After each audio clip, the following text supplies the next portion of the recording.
बाजेले पनि आफ्नो आफ्नो श्रीमतीलाई माया गर्नुपर्छ, साथ दिनुपर्ने थियो हैन।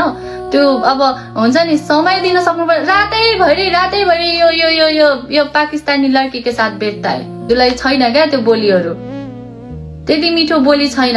अर्को कुरा भनेको फोन छुनै दिँदैन यो बाजेले। रबिनले उसको श्रीमतीलाई टाइम दिएन भने के तिम्रो बुढो मलाई पठाइदेऊ, मलाई मेरो बुढोले टाइम दिएन भनेर रबिनको बुढीले चाहिँ तिमीसँग फोन गरेर बोलाकी थियो क्या तिम्रो बुढो पठाइदेऊ भनेर।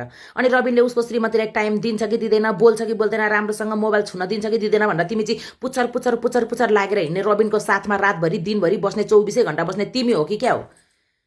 हे माया साला राडी बुढी बढी बोल्न आए फेरि। तैँले त्यत्रो भिडियोहरू देखेको छैनस्? के अरे रुबिनको वाइफले त्यत्रो भनिरहेको छ लाइभमै आएर, मैले एक्सन लिन सकिनँ, गिबिना बहिनीले एक्सन लिनुभयो, यसमा म पनि गिबिनाको पक्षमा छु भनेर भनेको भनेन। त्यहाँ सुनेर मर रन्डी बुढी साले खाटे राडी।